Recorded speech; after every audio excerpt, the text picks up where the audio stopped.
Hello and welcome to Mindful Biology. This is our fifth talk about mortality in a five-part series. To recap, in our first talk, we discussed the omnipresence of death in our lives, how even if we're not consciously thinking about it, it unconsciously colors our experience, causing us perhaps to be more cautious, maybe instilling a little bit of fear, or in the best case, helping us remember that life is precious. In the second talk, we looked at the biological reasons for death and some of the functions that it serves. The final three talks have been devoted to the time before, during, and after the transition, the passage through death's door. It might have made sense to go in chronological order and cover the time before, and then the transition, and then the time after. But I reversed the order because we currently live in the time prior to death. This time before is where we have to grapple with the fact of our mortality, and it seems appropriate to end this series in this period where we actually live. If we look at a still from an old Western, we see here a person who is now dead. He has passed through death's door. This is the time after. His wife or sweetheart is in shock, grieving. The sheriff is there. This is a fairly typical scene from a Western, and it probably occurred near the end of the movie. The climax of the movie was likely to have been the moment of the big shootout, the confrontation. So we place a lot of emphasis in our lives on this transition moment, the time of death, even though after we're gone, years spread into decades, into centuries, and so on. But we focus a lot of attention on this moment of death, and so too do the movies often. But what they really focus on, and what we pay the most attention to, is the journey that we're on right now, the one that takes us from the present day toward our final day. And of course, this is what life is all about. This journey through time toward an end which is known in principle, but unknown in detail.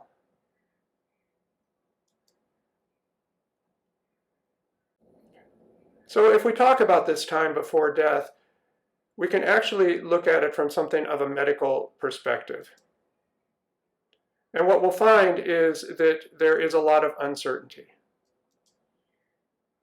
So if we plot a person's health and vitality against his or her age, with age on the horizontal axis and health and vitality on the vertical, we can get a picture of this pathway that takes us from full vigor to death. Along the way on that path, we transition through several epochs of life: childhood, adolescence, young adulthood, and then what could be called early and late elderhood, so-called old age.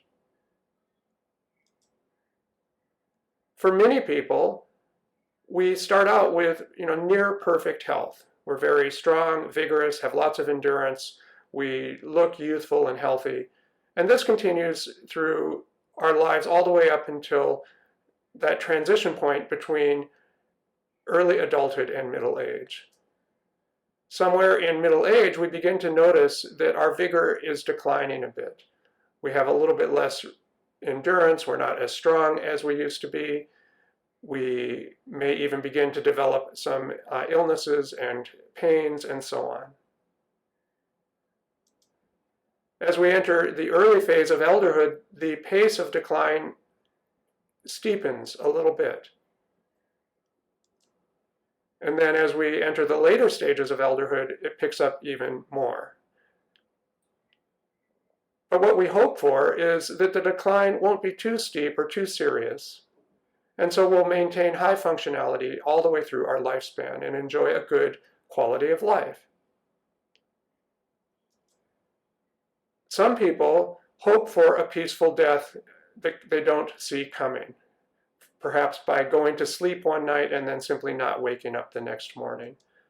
In that case, death would come suddenly at the very end of life without a lot of immediate warning.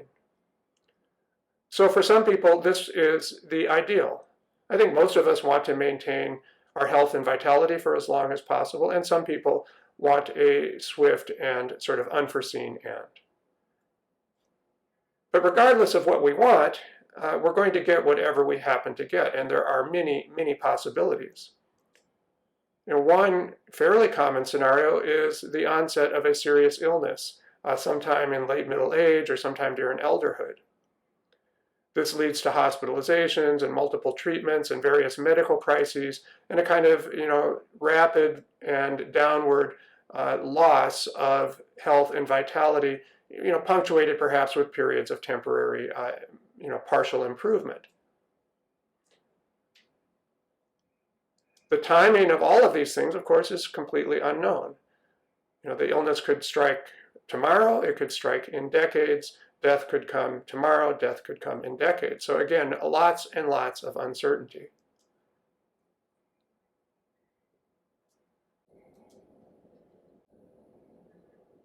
There's another dimension to the uncertainty. And this has to do with the amount of pain and distress that we experience. So of course, there's always a little bit of pain and distress, and that's why the orange line that I've drawn in there isn't right down at baseline.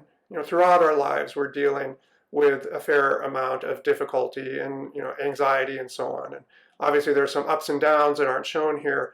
But in the ideal, again, we go through life with a manageable level of discomfort. And then maybe toward the end of our lives, there's a modest rise in that as we accumulate more pains and health problems. That would be perhaps an ideal. And again, though, we can't count on that. And for many people, there's a lot more pain and distress. Of course, this could happen early in life, but sometimes it comes toward the end of life as the final illness causes severe pain. For instance, with metastatic cancer to the bone, it can be quite painful toward the end of life, lots of distress. So it seems to me that one of the reasons why death is such an issue for us is its uncertainty, all of the unknown factors that surround it. So even though death itself is certain, the road to it, this time before, exactly what it will look like, is completely unknown. And I believe this is inherently unsettling for us. Of course, there's uncertainty all throughout life. The entire journey from birth till death is characterized by lots of question marks. But the question mark at the very end tends to be one that we bring into clearer and clearer focus as we get older and older. What is that final period of life going to look like? Will we end up in a nursing home? Will we be walking on the seashore right up till our last day, etc.? And then once we really are on our deathbed and very near death, there are questions about who will be present with us.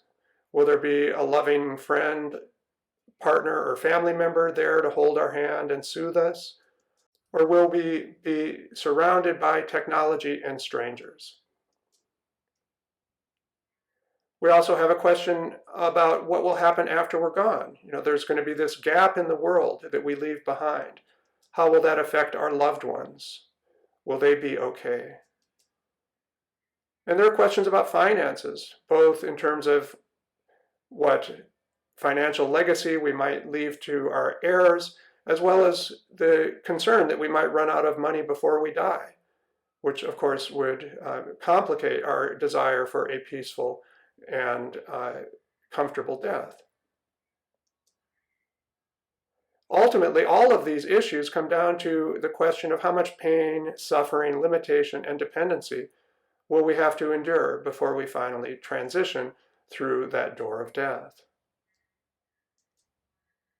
So there's this huge cloud that covers our future, our final days. The only glimmer of transparency is the one certainty that we will die, but most of the rest of it is largely unknown. It may come into clearer focus as we get closer to it, but it will never be perfectly clear. Now, uncertainty can be frightening, but it can also take on the character of wonder. There could be a quality of excitement, of anticipation. And that's what I am hoping that this series will inspire in all of us, and I include myself in this for sure. It's not usual to think of death as something that could be approached with the same wonder that a child approaches a butterfly in a field of flowers. But I don't see any reason why we couldn't move in that direction, begin to feel a little bit more awestruck by the finite nature of our lives, by the fact that they do have an end point, by the mystery that surrounds what the shape that end will actually take.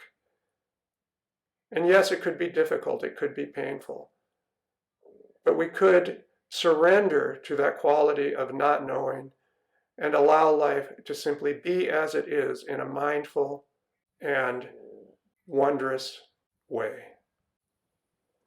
And this childlike wonder, I think, would go a long way toward increasing our comfort with the fact of mortality.